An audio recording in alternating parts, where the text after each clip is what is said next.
What is that? Is that bong water? No, that's coffee. Coffee. Ah, well. I do love coffee. Mm-hmm. I say, is that coffee you're drinking? Give me pour over French press, anything you got. Any kind of coffee, anything you got. Guys, this isn't just any coffee. It's Matt Ferrara's own French press. I like to French press my coffee. And I bought this coffee a couple weeks ago from Whole Foods Market.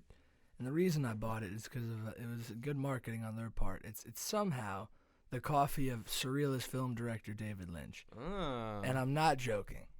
Go ahead and look it up. He has a coffee line with Whole Foods, Allegro Coffee, or whatever the fuck it is, at Whole Foods. It's just regular coffee with like a touch of blue velvet. A touch of blue velvet, and then he takes like 6 or 7 like butts from his ashtray and like throws them in there too. Exactly.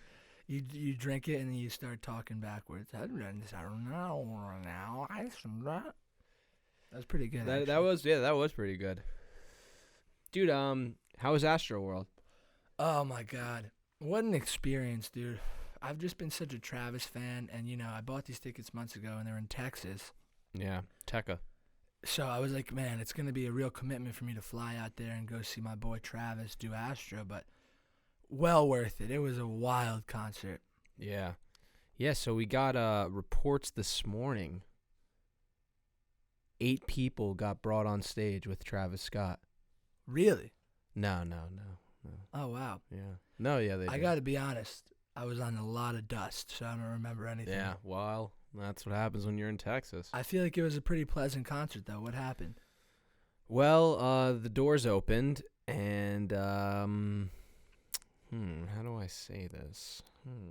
The doors opened, and everyone was really excited. And they gave out flowers?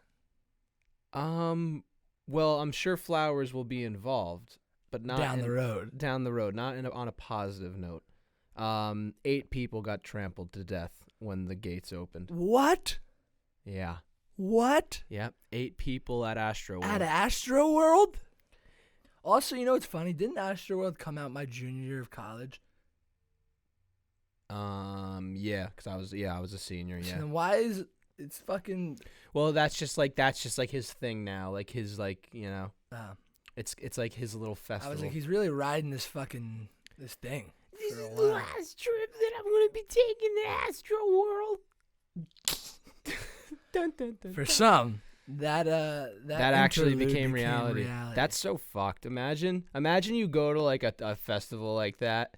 It's like, if you're going to talk about death, I would think like, a drug overdose, or like, as fucked up as it is, a shooting, something like fucked. But 8 fucking people. Yeah, almost gets double trampled to death. Almost double digits. Could you imagine being the parent of those kids? Oh my God. And saying to yourself, man, if only my kid was a Drake fan instead. Yeah. Only if he was at Kanye. Right. Because those concerts are safe, apparently. Yeah. But Astroworld, that's uncharted Crazy, territory. dude. That's crazy. Yeah.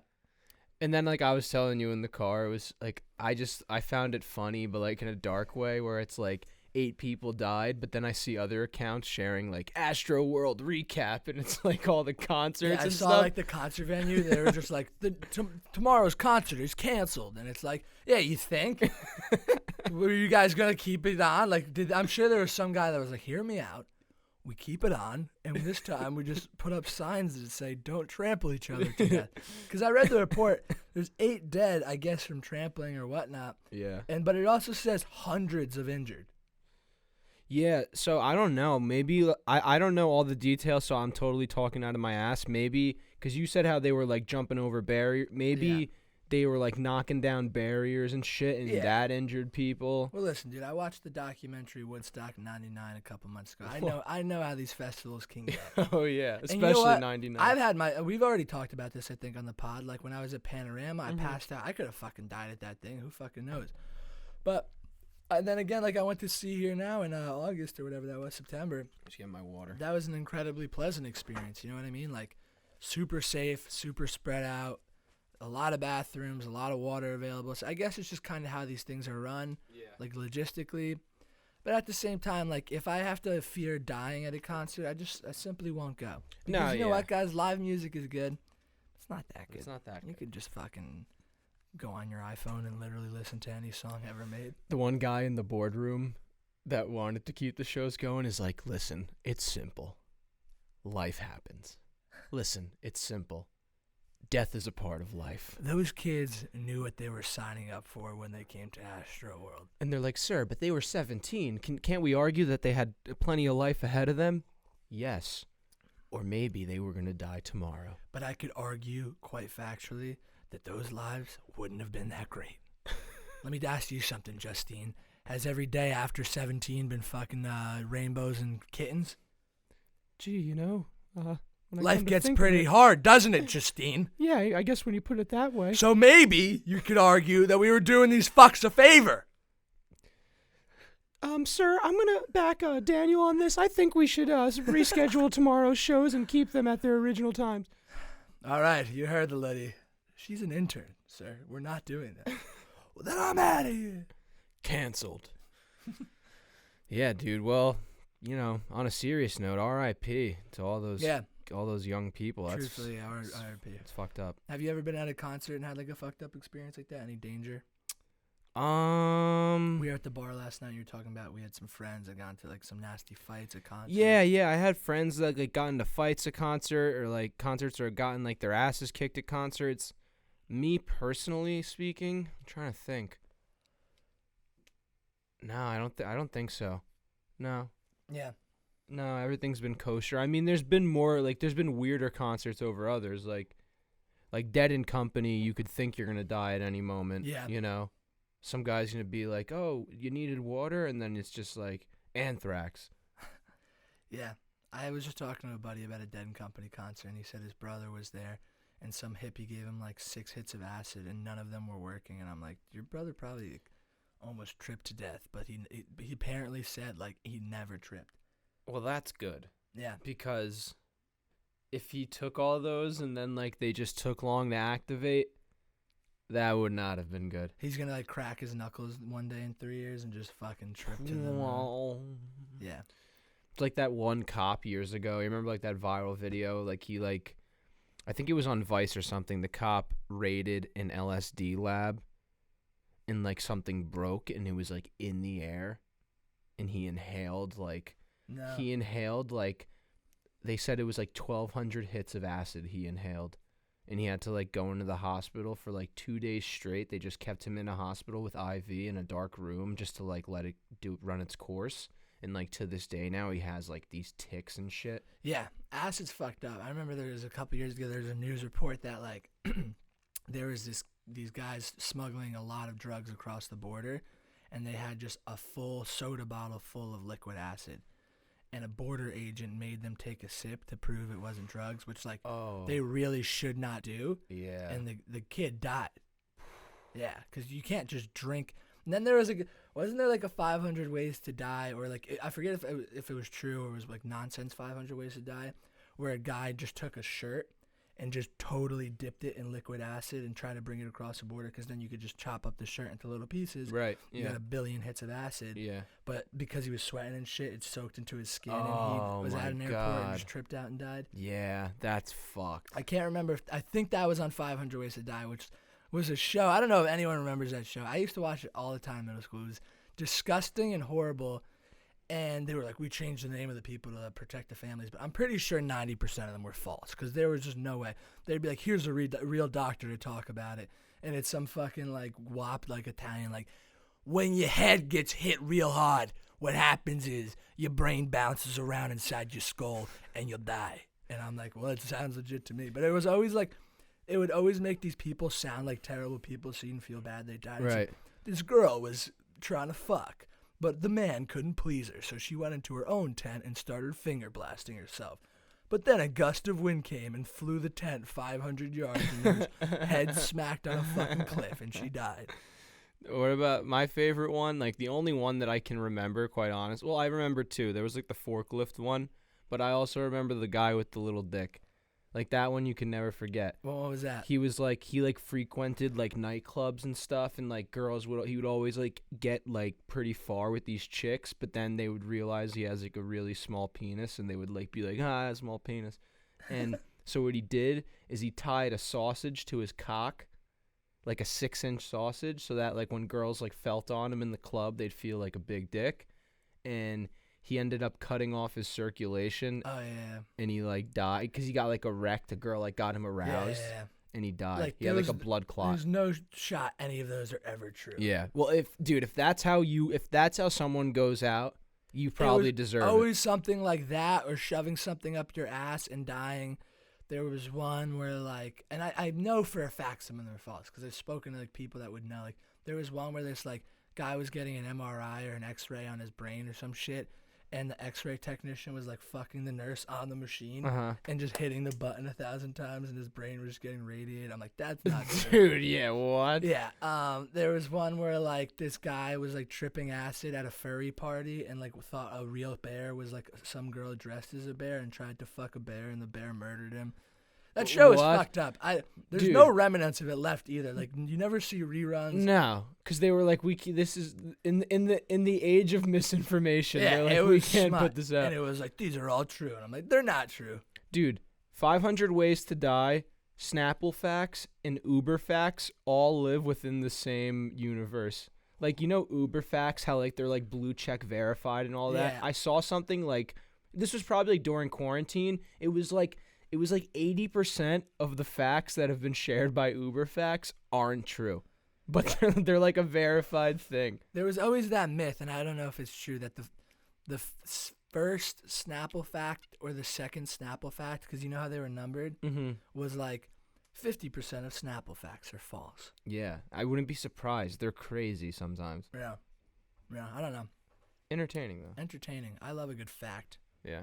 I'm a book of useless facts. That's why I'm so good at trivia games. Well, we were talking. What were we talking about this like last week? You and I, like when we're like, yeah, I read Wikipedia, and I'm like, yeah, me too. Like I used to just commute to like my job, and I would just be on Wikipedia pages for the most random I shit. remember when we were growing up, like middle school, and Wikipedia was just a new thing.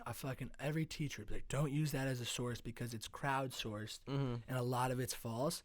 But now, even in college, I remember even some college people saying it like. You could look this up. It's true. Like Wikipedia is actually like 99% more accurate than most peer-reviewed like journals and whatnot. Like it's really, really safe now. And then people don't really know this. I love, and we talked about this. I love recreationally reading Wikipedia pages. Yeah, that's what I do at night. It's like, fun. Every murderer, every historic event, every fucking movie that I've never seen. Like I'll read the Wikipedia page. I like to know the biographies of people. It's really an incredible way to learn, truthfully. Yeah. That's where like people are always like, fuck the internet and social media. It's fucked up everything. I look at like that and I'm like, yeah, you're right.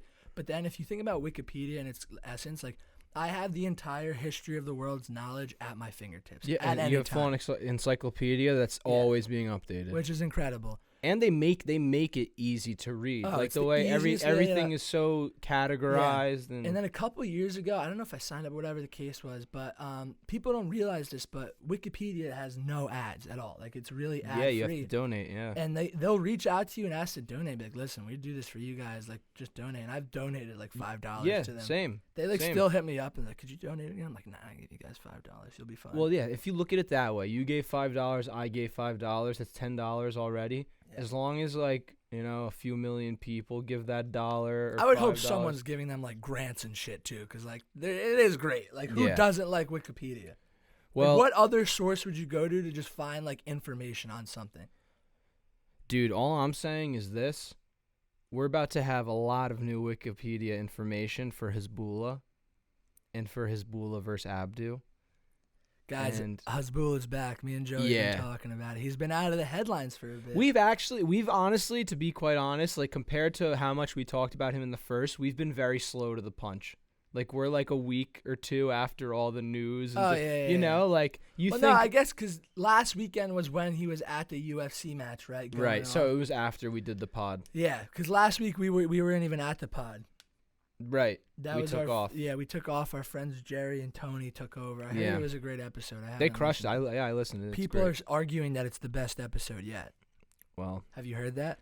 Yeah, fuck that. But you know, I was a little nervous because Jerry and Tony, they're older guys. They're from the porn, industry. Like, they probably said some pretty off-color shit. But Jerry definitely did. He said like Chinaman like 5 times. But they are in no way associated with us because they're their own people. Yeah.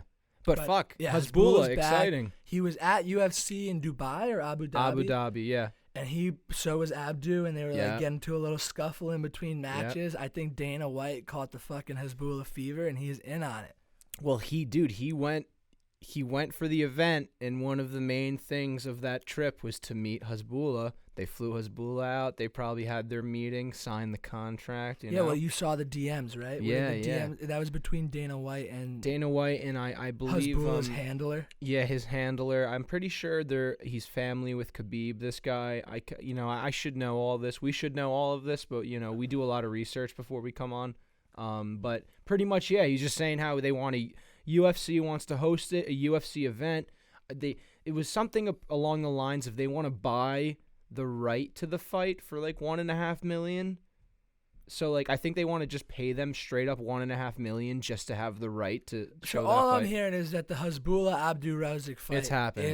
It's happening, and it's going to be a UFC event. We were talking about this at the bar last night, and if next week they announce Hasbulla Abdu Rozik, like there's not going to be any other fighters on the card. It's just going to be them, and the pay-per-view is going to be $500.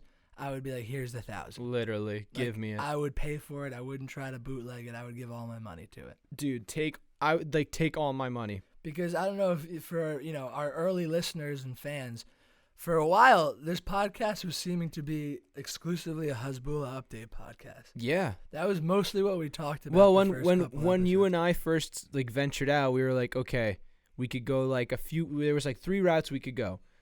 We could be inspiring and give wisdom and be like a serious podcast.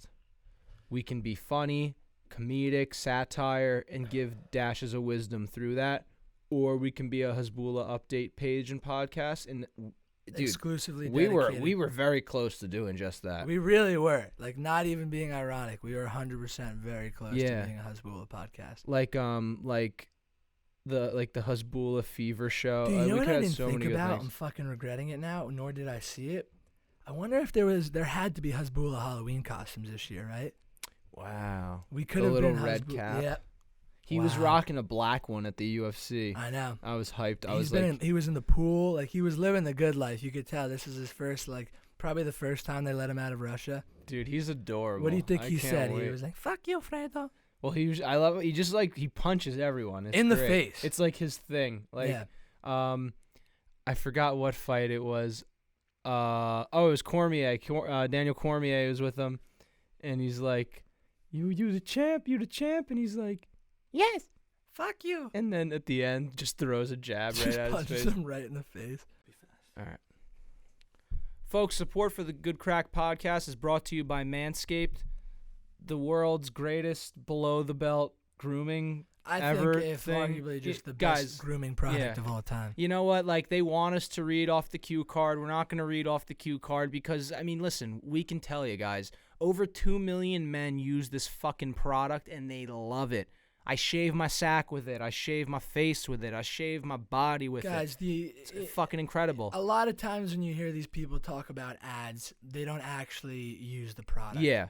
And when I say truthfully from the bottom of my sack that I use this product, I can tell you for a fact I use this product. It's really, guys, it's actually it's amazing. Like, every guy, or I hope every guy, trims or shaves their balls. It's and girls too, you know? I'm sure this girls is for could everyone. use this incredibly. Yeah, they have cue cards for female hosts. They emailed it, yeah. Fucking hell yeah. Like, ladies and gentlemen. It's actually crazy to use, because when I used it, when they sent it to us a couple weeks ago, I'd been using a fucking shitty buzzer for the last couple years, and you really could nick your fucking balls. And now when I did it, dude, I was almost hesitant because I'm like, well, I'm going to fucking cut myself. And then you really slowly realize I literally cannot cut myself. Well, when you were doing all this, did you happen to be using their latest generation trimmer, the Lawnmower 4.0? As a matter of fact, I was. And I was using this one. And you know what I forgot to mention when we've been fucking around with this? You could still see my pubes in this. Oh, yeah. Because I used it. And I forgot that it's 100% waterproof, which it is, and I could have just washed it under the sink like a normal person. No. but I didn't, and there's my pubes still. Well, in yeah, there. and dude, Look at that ceramic blade. Listen, it's skin safe technology, nick free. Yes, and it's waterproof. yes, and it has a washed. 4,000K LED light in it, Yeah. which I love because I love shaving in the dark. Yeah. No, I mean, truthfully, that and also, it's always going to be dark under your gooch. That space between your sack and your asshole. Yeah. I've never shaved that. No, Because now how you could you have get that. down there? Yeah. But now with the fucking 4K light, I took the lawnmower 4.0 and I just Yeah, it's clean great. as a whistle. It's great. And not to mention, like, folks, you're going to go to manscaped.com, use code GOODCRACK, GOODCRACK, and you're going to get 20% off plus free shipping on any product. Any product. You could buy the boxer briefs. You could buy a T-shirt. You could buy the crop preserver spray, which is Dude, great. Spray it on your The sack. chafe prevention boxers are amazing. Oh, They're man. so fucking soft. Yeah, Truthfully, listen, guys, you could buy any product and you'll be happy. Like, I've been Right. using the ball deodorizer when I get out of the shower. If I've had a long day working from home, I'll spritz my balls with the fucking, Yeah, the crop preserver. the crop preserver. You could buy any of these products on their own, 20% off free shipping, and you're going to enjoy them. But honestly, I'm not just saying this. Buy the full fucking box because you're going to use everything. Like It's so worth it to get the 4.0 because you could trim yourself up. No one really notices. I didn't start noticing it till this summer, but like I have nose hairs now and ear hairs. You get the fucking weed whacker that has the same skin safe technology. You just fucking throw it in there. It's crazy. Like you could smell better. It's nuts. Yeah. And then you get the fucking T-shirt, the boxers, and the fucking ball deodorizer and crop preserver with that. Like why wouldn't you do that? You And know it's what I like mean? it's like $180 value that's already marked down, and then you're gonna get 20% off. free shipping. Free It's shipping. totally worth it, folks. I've never been behind a product more. Manscaped. What else is there to your say? balls will thank you. No, that's really it, guys. Go, get 20% off and free shipping with the code GOODCRACK at manscaped.com. That's 20% off free shipping with the code GOODCRACK, GOODCRACK at manscaped.com. Your fucking balls are going to thank you. Guys, your fucking balls will thank you. Yeah, man. Listen, Try it out. your motherfucking cunt-ass fucking balls will thank you. Your fucking balls will thank you. Let's do it in character. Smoke them if you got them. Your ball. Smoke 'em. Your balls are gonna love this. Hey, excuse me. I think your balls. Thank you. Thank you. Smoke them if you got them. Smoke 'em if you got 'em. Oh God, Hasbulla's back. Are you getting that up? Are we getting Hasbulla up? Yeah, I'm going to get it up. We haven't done this in a while where we could show stuff on the screen, right? Well, you know what it was that one day when we tried, it, my like, glitched the computer fuck almost out. exploded, and Yeah. we're like, all right, we don't need to show stuff as much. But you know what? It's Hasbulla. Our talking could be delayed. Yeah. Oh, hold on. We got to fix that. He does look like a human doll, which is sad to say. No disrespect to Hasbulla at all. We're obviously his biggest fans. But it's just you can't help but look at him and be like, yes. Yeah. Look at him.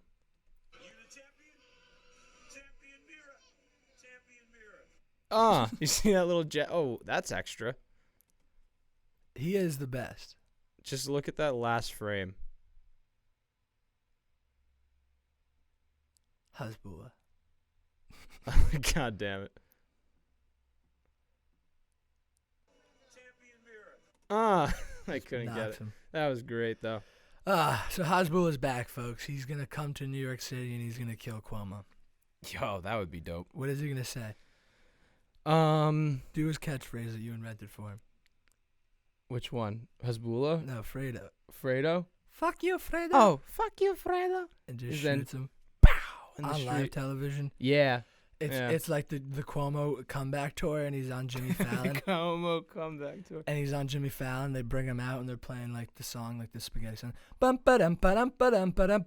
And here we are, ex-governor Andrew Cuomo, and he's like coming out like all acting all Italian. He comes out in a wife beater. He's like, "Listen, those allegations were what they were. Nobody's perfect. I'm just like you guys." And he's trying to like redeem himself, and Jimmy Fallon's playing Hasbulla games with him. And then all of a sudden, comes out with like one of those little like the John Cena song starts like. Yeah, but what are the? I'm blanking out. What are the instruments? Wow. accordion, and he comes out and he has a mustache, and they're like, "Oh my God, it's a little Italian man," and Cuomo's like, "Oh, who's this?" He's trying to do a bit with him, like, "Who are you, little fella?" And all of a sudden, Hasbulla goes like, whoosh, rips off the mustache, reveals that the accordion's actually a handgun, and then he's like, "Oh my God, it's Hasbulla! Fuck you, Fredo!" Pow, pow. Kills him live on TV. It's And like Jimmy the Joker. Fallon just like, Oh my God, Hasbulla just killed Cuomo. Oh my God, this is crazy. Guys, Hasbulla just fucking killed Joker on my show. I guess your episode now. Yeah, so like they sit down. just drag away Cuomo's corpse, and Hasbulla like has to climb up the couch because it's 4 feet tall. I'm Hasbulla, and they're like, "Yeah, we know. You the champ?" Yes. And then Knocks Jimmy Fallon just out. shoots Jimmy Fallon in the face too. Fuck you, Fallon, and just kills him. Bow. You're not that funny. And Why then you that's laugh so much? that's the late night takeover. Yeah, that we already once again hashed that all out in the first couple episodes. Hasbulla taking over late. Well, night. this dude now, like, this is it. Like, he's about to make, like, if he didn't make a if he didn't make a splash in like Western media already, this is gonna be it. Like, anyone who doesn't know him now, they'll know him. Yeah, you know. I'm hyped. Me Speaking of celebrity culture, I had a pretty unique experience this week. I've just been running into people in the streets of Manhattan, dude. You know, I ran into Briston Maroney a couple weeks ago. We talked about that. We have some updates on that as well. But Thursday night, I get off of work. I take a subway downtown. I'm meeting a friend for dinner in the East Village, and she's on her way over. I'm hanging on a street corner, leaning against the pole. I got my new AirPods in, and I'm listening to music, and I look up, and who do I see? I see Julian Casablancas, the lead singer and arguably like the entire foundation of one of the great bands, The Strokes. Now, in the last couple years, The Strokes have become one of my all-time favorite bands. I've always liked their hits, but I read this book called Meet Me in the Bathroom that kind of chronicles their whole rise to fame in like the early 2000s music and rock and roll scene in New York. Great book. Check it out if you're into that kind of stuff. It's an oral history. And The Strokes are just my favorite band now over the last 2 years. Like, I own their records on vinyl. I love their shit. I know their whole history. So this guy is like he's like a legend to me. It would be like running into Freddie Mercury in the 70s. You know what I'm saying? Yeah. And I look up, and there he is. He's just walking down the street by himself. And I literally just sputter out of my mouth, "Julian?" And he turns around because I just called him by his first name. It wasn't like, "Hey, are you the guy from..." So maybe he's thinking like... He knows you. Like, yeah, he knows me. Like, I'm wearing a leather jacket. I could possibly be like one of his old comrades or like something. that A&R guy from that one place. Yeah. And he stops and goes, "Yeah?" I go, "Big fan, man." And I just like don't know why, because I'm like, we're standing here. So I say, "Big fan, man," and take my hand out of my pocket to shake it. And he kind of looks down really quick at my hand and just goes, "Thanks," and walks away. And I was like, I literally made a face like, "Sorry, this wasn't better for both of us." Literally, it was the most awkward thing ever, and he just walked away. And I'm just sitting there like fucking in shock, just like Briston Maroney. But this is a bigger deal than Briston Maroney, because I'm like, this is Julian Casablancas, like world-renowned superstar, you know? Yeah. And I'm just fucking, my heart's beating out of my chest. The girl shows up like 3 minutes later. She's like, "Hey." I'm like, "I just met Julian Casablancas." She's like, "What?" I'm like, "I met Julian Casablancas." She's like, "Oh, okay." And I was just like sitting there the whole time at dinner just thinking to myself, like, fucking Julian Casablancas just like literally blew me off so hard. What a dick. Like, my hero. And like I posted about it, and friends were like, "Did this like ruin your experience of meeting your hero?" And I'm like, not really, because I knew from interviews and life that Julian Casablancas is a fucking weirdo. Right. You know what I mean? You don't have He's to be like a very rocket. reclusive. Very reclusive, very odd, very quiet. And like, you know, at least I got to say, "Hey, I'm a big fan of yours," and he said thanks. You know, I don't know any artist that doesn't want to hear that. You know what I mean? Obviously, they're all fucking weird and whatnot, but Yeah. it was cool to cross paths with one of my musical heroes. So that was awesome. Yeah, but just like, you know, Briston Maroney, Julian Casablancas. I've been seeing some actors and actresses in the street.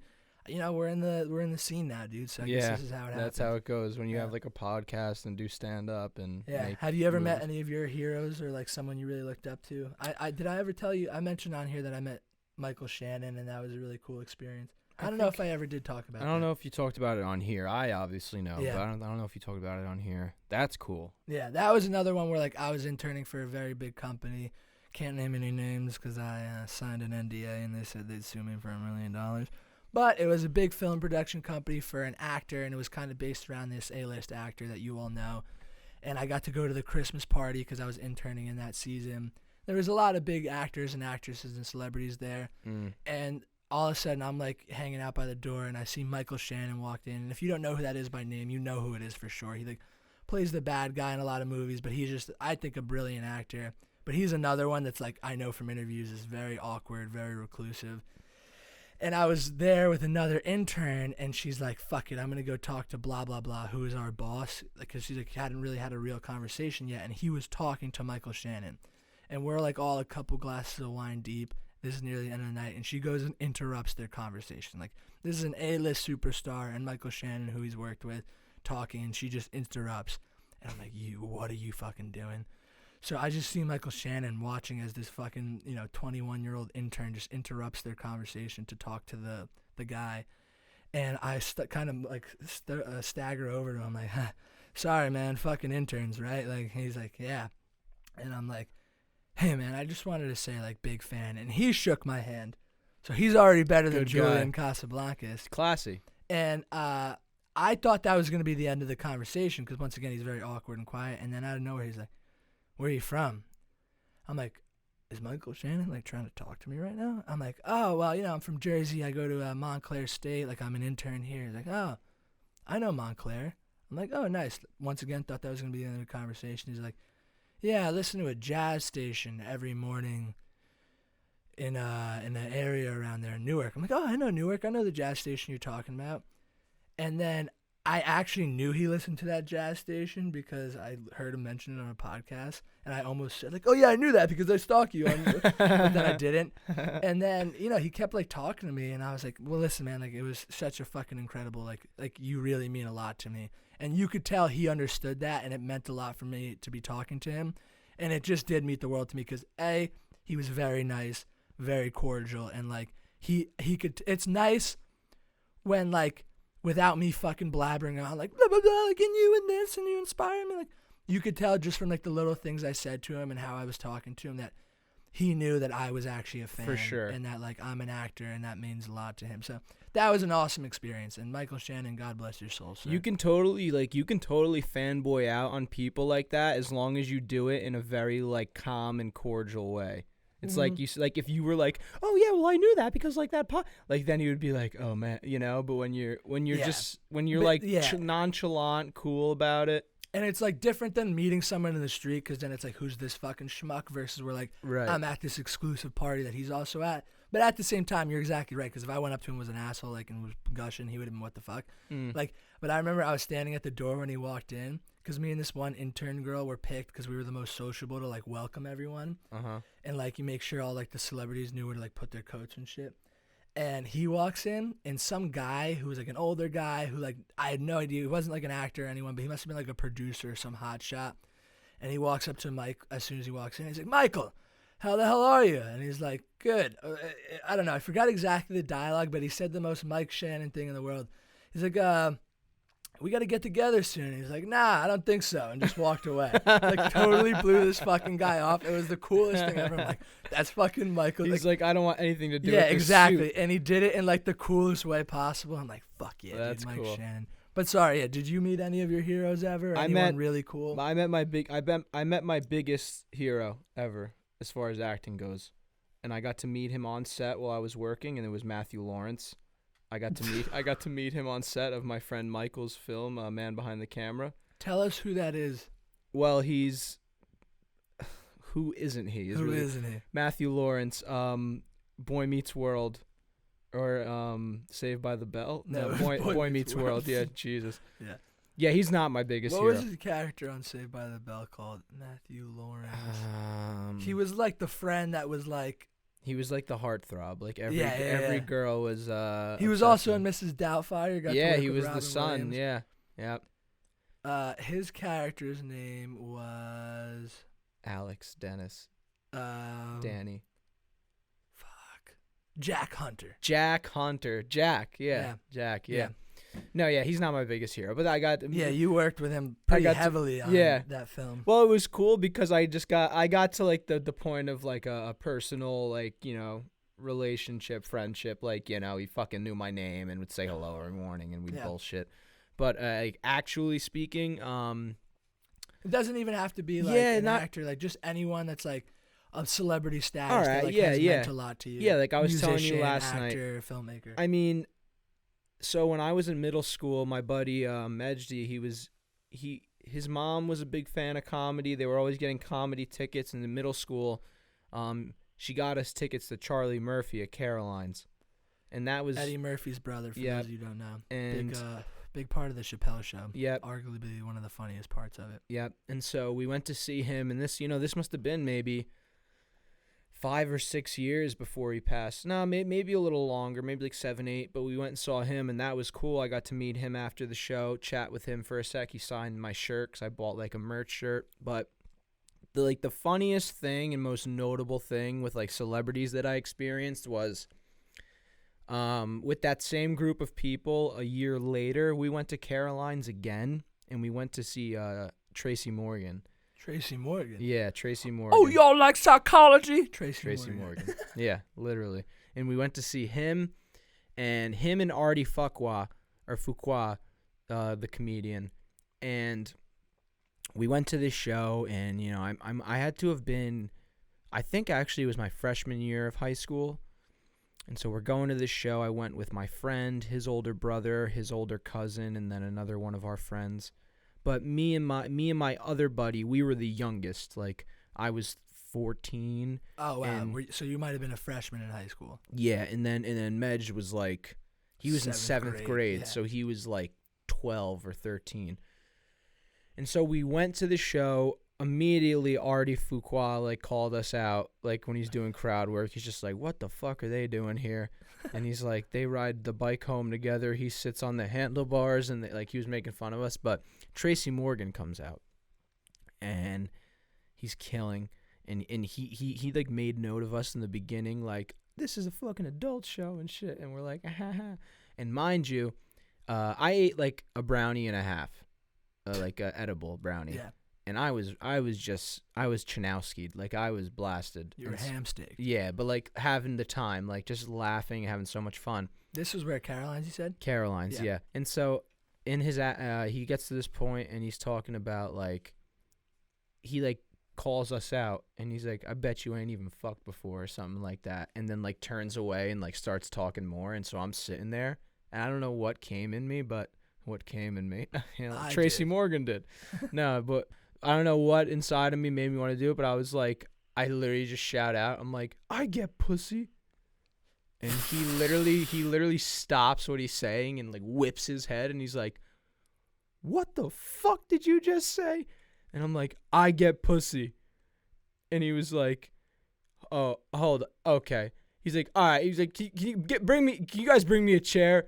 And everyone starts going wild. Dude, this is crazy because I remember this story from years ago, but I have a picture of it too. Really? Yeah. I just don't remember if I like wasn't like aware of like the height of Tracy Morgan because now I've watched 30 Rock and he's one of the greats of SNL and one of the great stand-ups. Well, and like I was telling you last night, this happened literally like 7 or 8 months before like the really bad bus crash that he was in. Like, was that long? Yeah, I guess that was that long. He almost died, man. It was like, that was in Jersey too. He got into a really bad accident. Yeah, and so he's like, "Get me a fucking chair." Like, he's like, "Come up here." And so everyone is going wild. It's like a 200-300 person room. Like, wow. Yeah. And so I sit on stage with him, and I'm sitting there, and he's just like, like thinking, and I'm sitting next to him, and I just look at him, and then I just pat him on his back. Like, I put my arm around, pat his back, and the place goes wild. And he's just like, "Get your fucking hands off of me." And so I'm just like, oh man, like I'm really in it now. And so he's like, "So you get pussy, huh? You get pussy?" And I'm like, "Yeah, I get pussy." And he's like, "Yeah." He's like, when you getting your little dick sucked, you ever stick your finger up the girl's ass?" And I'm like, "No." And he's like, "Yeah, I thought so." And like, and everyone's like, "Yeah." And there's like people in the front like, they're like getting like so sad, like, "He's just a kid." And he's just like, But he's just going and going. And, so he brought me on the stage. He ripped me apart. He just kept getting really dirty and sexual, and all I had done was, like, missionary and, half a blowjob, half a hand job, And all said and done, does that. I get off stage, and, like, we're fucking crying, laughing at what just happened. And after the show, like, first thing, like, he, like, says, like, that's my time, whatever, thanks. And he, like, came right up to us. And he shook my hand. That's awesome, And dude. he's like, thank you so much for coming. He's like, thanks for being, like, a good sport, buddy, like, all this.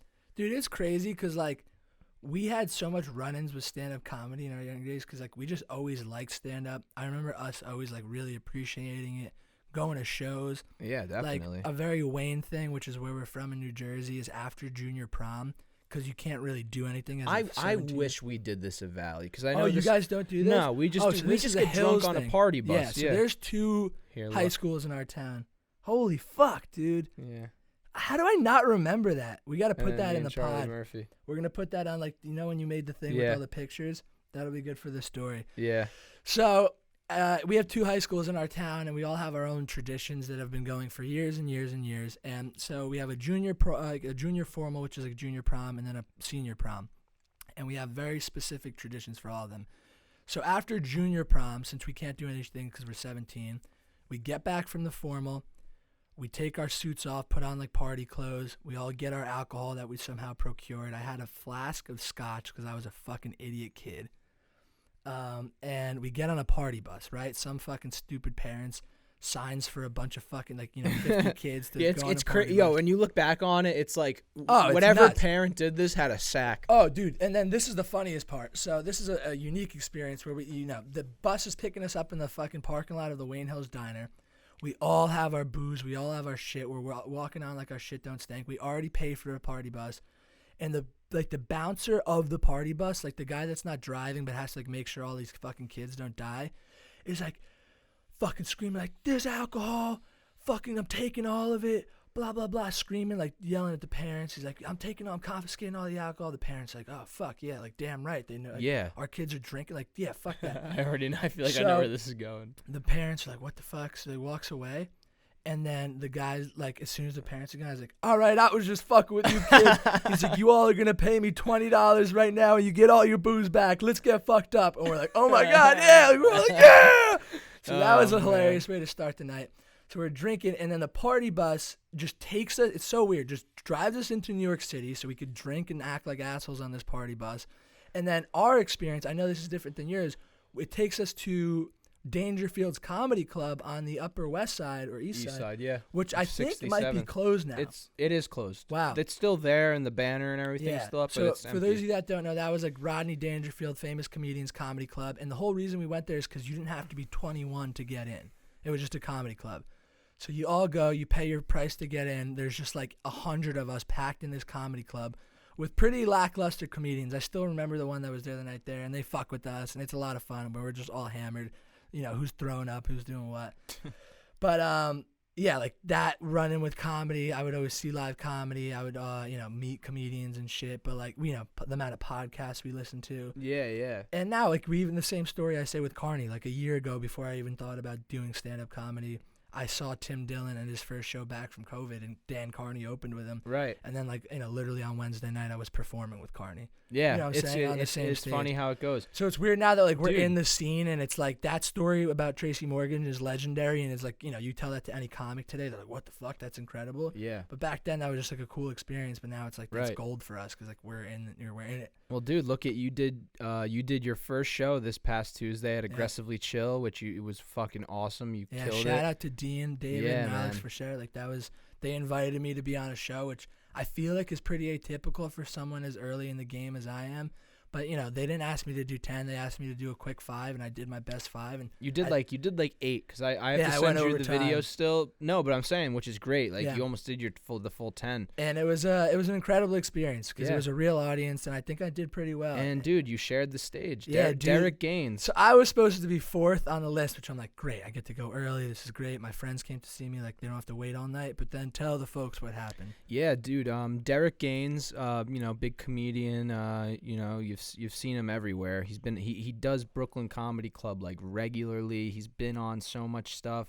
That night I went home and watched his Legion of Skanks episode. He's been on it like 3 times, but he lives local in Bushwick, and that's where the show was. And so he dropped in. They ended up putting him on the show, and he ended up doing like 20 minutes and just absolutely slaughtered. Took the pigs to the slaughterhouse. Oh, dude. Like, he was like, they were like, he did like 10, 12 minutes. I'm like, dude. yeah, dude, when they said that, I was like, what the fuck are you talking about? How high were you? Like, yeah, he bro. did 20 to 25 minutes. Easy. And like, was just talking about how fucking shroomed out he was. And I thought he was joking. Oh my about God, that. yeah. He was on shrooms too. He drank 2 cups of shroom tea and was just going off. Like, so animated, so fucking funny. And then I thought like the whole shrooms thing was a bit, and then I walked outside after I got off, and he was just hanging out by the bar next to Joey, just leaned up like he was dying, and like, hey man, great set. He's like, huh? Like he was actually shroomed the fuck dude, out. And dude, I grabbed Patty after, and I was like, dude, just because like I'm like Patty is eating shroom, I'm like, just knowing how shrooms are, right?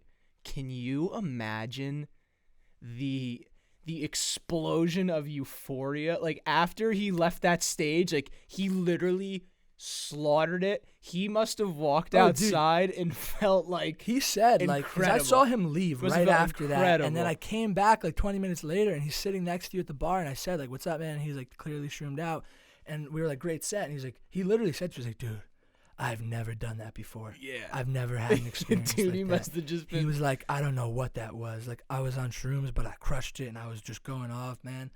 It was nuts. It was a really interesting show to be at. Yeah, it was kind of, it felt like watching history. No, dude, like that's. Patty kept saying, he's like, that was better than Chappelle. And I'm like, yeah, I mean, it was better. Like, it was its own thing. It was 20 minutes of the most original shit I've ever seen. Well, dude, the beauty of that is that it was such a fucking unique experience. Because that was a drop-in. And that's your first show. Yeah. Like, you got to share Well, the that was stage. what we didn't say. That's Did you mention that, awesome. like, I was supposed to be 4th, and then they randomly came up to me and was like, yo, we got to drop in from a pretty big comic. We're going to have to bump you. I'm like, fuck, I'm getting bumped. So this guy goes up and just fucking takes my spot, but, like, crushes it. And then I'm like, fuck, I'm going to have to go on after this. Yeah, but then I was they with bumped me Franklin. like 2 or 3 people. So I'm like, all right, so I don't have to follow that. It worked out because Yeah. I looked at Franklin and we immediately like I'm like, oh, if he has to follow this, I'm like that would just it would have been terrible. But not that it would be terrible, but it's just like, hard. Like, I was like thinking in your head, I'm like, all right, he's doing his first show. That's already like anxiety, and then it's like some guy comes in, does like 25 minutes, crushes it, and then you got to go. You hear the biggest comics in the world. Like I hear Jeselnik on his podcast being like, dude, I hate when I have to follow like Maniscalco or you know what I mean? Because it's hard. Like if someone's like a different style than you and they fucking crush, and then you have to go up with your shtick, like it just might not work out. It's different vibes. But you did well, dude. You did. It was great. You got a lot of laughs. You got a lot of laughs. I was really happy with the experience, and I think you're gonna be up there very soon, which will be awesome. Yep, that'll be fun. But that'll be fun. Yeah, it's been stand up has just been an absolute fucking blessing, dude. Like we're really, really enjoying being a part of the scene, and like once again, we're not the least pretentious or egotistical people, but I think just from hanging out with all these people that have been doing it longer and really just watching a lot of comedy, like most comics will do their set and leave. We stick around for the whole show, which is obviously quite tedious because not everyone's great. Yeah. But we just learn so much in so little time, and we've been writing a lot. Oh, yeah. And I think our stand-up is just, like, improving at such an accelerated rate that I felt like if they asked me to do 10, like, a month ago, I would have said no because I didn't have the confidence to do it. But I was like, you know what? I think I could do a tight 5 on a real show, and it worked out. It really was great. Travis Scott says he is absolutely devastated after the deadly tragedy at Houston Music Festival. Well, I would hope he's devastated. You know what I say? Do you think put him in jail? Do you think he still went on stage and was like, "Yeah, like Astro"? He did. Yeah. Well, how devastated were you? I'm Trav? sure we'll learn the timeline of the events of when people were getting their skulls crushed. I wonder if we might get a doc. Was it in between Sicko Mode and Astro Hell? Astroworld, the day that went wrong. Oh, yeah, but I'm sorry. Sicko Mode. I'm sorry to divert, dude. Yeah, it was really great, great stuff. And you know what, too? Piggybacking off what you said with like watching and being in it and sticking around, I just, you'll agree. All these people that are doing it longer than us, but that we're so close with now and watching, it's like I look up to every single one of them in a different way. Like, you know, I'll look up to this guy because of just his presence, or this guy because of, like, the sack. Like, he'll just fucking, you know, and I think that's special, too, because, like, every person ahead of us, I'm, like, looking to each one for, like, a different thing. Yeah. And, like, really appreciating it and, like, looking up to and it. You know what the coolest part about it, and I think we've already mentioned this, but it's, like, honestly probably one of the best parts of doing it, even if you're not crushing at comedy. If you're just cool and nice, you're just invited into a community where you just get a bunch of new friends that are all going to be fucking hilarious. Oh, yeah. Like Saturday at the Grizzly Pair before we got up, it was just like we were waiting and it was like me, you, TJ Francis, Barrera, who else? Like this is that yeah, long Leo. Saturday. Leo, like yeah. just all these comics that we've only met, you know, for 2 or 3 months now, but they've been doing it forever and they're great and they're like, you know, they got some fucking clout in the game. And we're all just hanging at a table bullshitting. And, like, one guy's telling a story, Leo's telling a story, and cracking us all up. And it's like, wow, like, this is just fun to be a part of a fucking squad, a part of a gang, you know? Yeah. Yeah, man. It's really dope. It's really dope. Yeah. And just the way it's very welcoming. For sure. But that's great. But what else? I think we're getting to the end here. We got some really big announcements speaking about comedy and whatnot. And let's give them to the crowd. Let's give them something to look forward to. Just, you know, as far as an announcement goes, you know, just that we're really going to be putting our hands in a few different projects now. And so with that said, you're hearing about it at the start, and you'll really get to watch this thing come to life. Follow these two things come to life big time. Yeah, I think so you're gonna like them. The first one is, you know, you and I, we're gonna be working on a greatest hits album, the Crack Boys. We're gonna be doing covers of all the classics. And you might think this is a joke, but no, you know, it's as you serious. heard, you know, we posted it on our Instagram last week. Joey and I, for another project, had already recorded a version of "How Deep Is Your Love" called "How Deep Is Your Clam." By the Bee Gees. For a film project we were working on last year, and it was studio quality because our boy took care of it, and we were like, you know what? People love us. People love that shit. Let's do an album. Yeah, so we're gonna probably do like an 8 to 10 song album. Like "How Deep Is Your Clam" will be on there. So we're gonna take greatest hit songs. Yeah. Elton John. You know what? You could even suggest some of the greats to us. You know? Send them our way. And we're just gonna slightly change the lyrics to something crude and terrible. Yep. And then the greatest and best ever, Matt Tundo, musician and best friend of ours, has a great studio setup, has a great sound recording equipment, has every instrument you could think of. He's going to record us, and we're going to make an 8 to 10 song album that we're going to release. We're going to probably release it on platforms only because we're protected by parody law. So I was going to ask, are we protected by parody law? The thing I have to look into, and I could be wrong, we might not be able to, is we have to look into the use of the instrumentals. Yes, that's exactly what I was going to say, because those are two separate rights. People don't know this, but the lyrics and the music themselves are two separate rights. But if it's like a free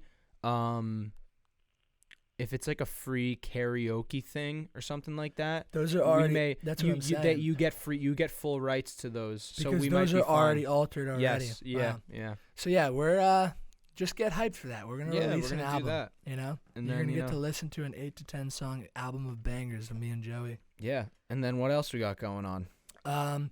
Big announcement.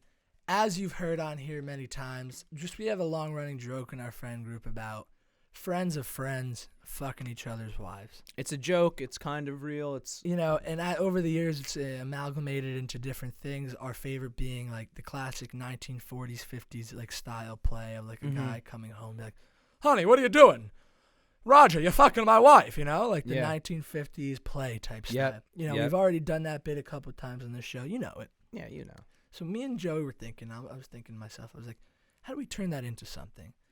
And I was like, you know, it would be fun if we took like the style of Arthur Miller, Tennessee Williams, old 1950s plays like that. You know them, you know, like Streetcar Named Desire, Cat in a Hot Death Tin of a Roof. Salesman. Yeah.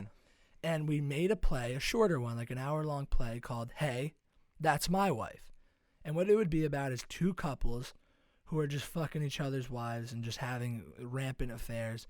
We make it very funny, very adult, but in that style. So I wrote up an outline, and our characters are going to be called, what are they, like? It's like Roger Sloan. Roger Sloan and Charlie, I don't remember. But it's not concrete yet. Classic names that we could switch, and we're really digging into this project. And the reason we want to do it is because We think it would be fun. We could easily put it on in New York. And And like we are gonna put it on in New York. 100%. We will definitely do like a weekend, Friday, Saturday night show. And that'll probably be February, March, and it's going to be a small black box theater, but we would love it if all of our friends and family came out, which I'm sure you will. But the ultimate goal is to bring it to the Edinburgh Fringe Festival. And for those of you that don't know what that is, in Edinburgh, Scotland, which is a really cool town in Scotland, it's an arts town, it's a beautiful town. It's where J.K. Rowling apparently came up with the idea for the Harry Potter books. Very historical town. For however long, many, many, many years, they've been putting on this thing called an Edinburgh Fringe Festival. And it's become the largest arts festival in the world because it's not like a normal arts festival or a comedy festival where you have to be invited to go. You could just show up and put your show on. Or you could do comedy. You could do whatever. People do it in the streets. People do it in porta potties. It's very historical for that reason. But you could also make it very legitimate. People do it in porta That's potties. true. I read that. It's very cool because you could do it legitimately where you in months in advance, you find a venue like a pub that'll have a little stage. It'll let you put on a show. And then you find housing and you put together a cast. And it's good because it's fun and amazing. It will be an incredible experience. But the amount of big people in the UK scene that have come out of there is crazy. Brett Goldstein did stuff there. Ricky Gervais and his whole gang. Sacha Baron Cohen. Sacha Baron Cohen had performed there. That's where he came up with Ali G show. Really? Yeah. The Mighty Boosh, who I'm a particularly big fan of, and not a lot of people know. Like Matt Berry and the Toast of London crowd. He's been in a lot Russell of great Brand. stuff.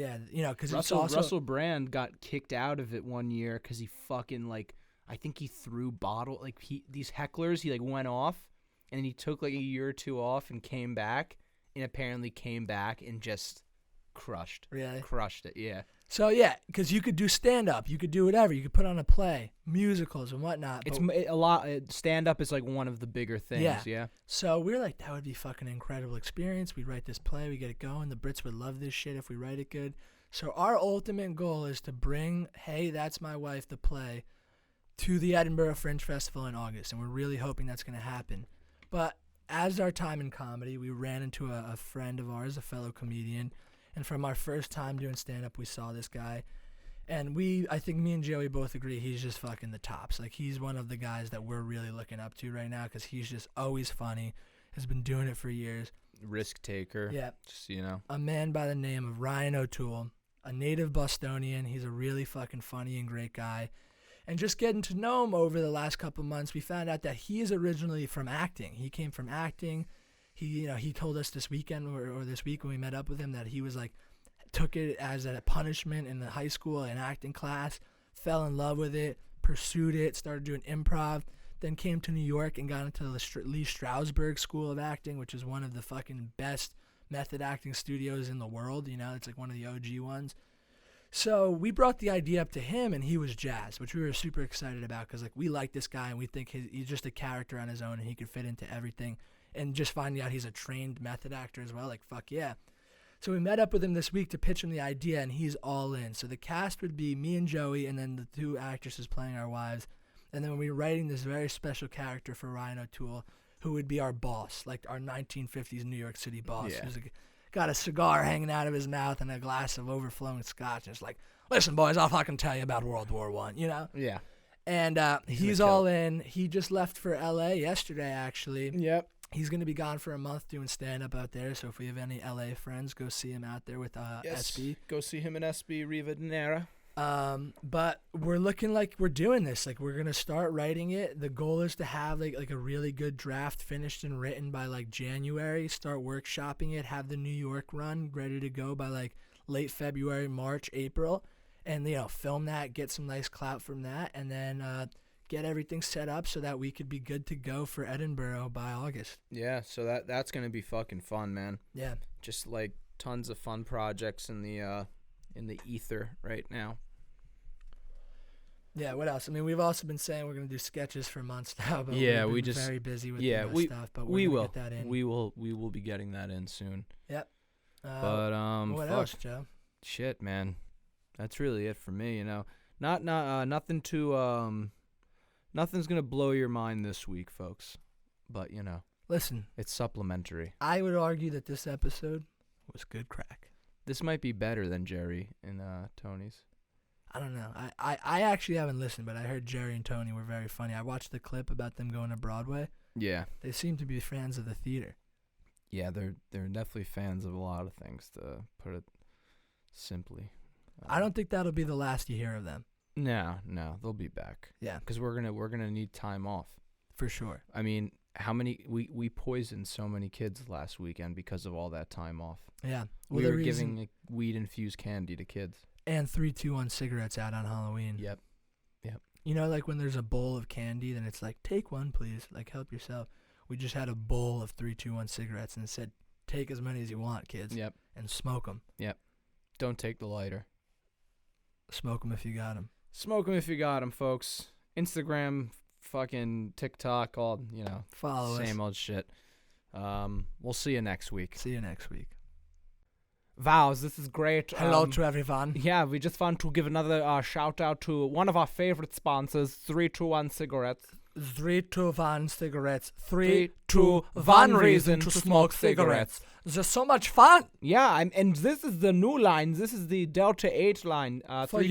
Europeans. So 321s, they love cigarettes. They love making people healthy. 321s are also like, oh, I love to get high on drugs. On weed. And so they said, oh, but weed is illegal worldwide. It's So illegal in we some need to make a places. European product for those folks who could smoke weed legally in their homeland. Exactly. So what they do, they make the Delta 8. The Delta 8, it's like diet weed. It's like diet weed. You're gonna CBD. take some tokes. It's very good Yeah, for you take a couple tokes. You don't get crazy high, but you get a little buzz. Hans, tell me like an average night. Like let's say, like we get together 11:30, maybe midnight. Yeah. We get together. We drink 3 bowls of heavy cream. Maybe Have like 10 to 12 sausages each. Yeah, and as a then what snack. will we do? We smoke 3, 4, maybe 7 cigarettes in between each, sitting of the meal. Right. And at the end, we're like, oh, great meal. What would go good? A cigarette. But what else? Oh, Little weed. a little weed, right? And then we have a little dessert. So what do? We dip the cigarette in the chocolate, and we smoke the chocolate dip cigarette, and it's so good for you, and it tastes great too.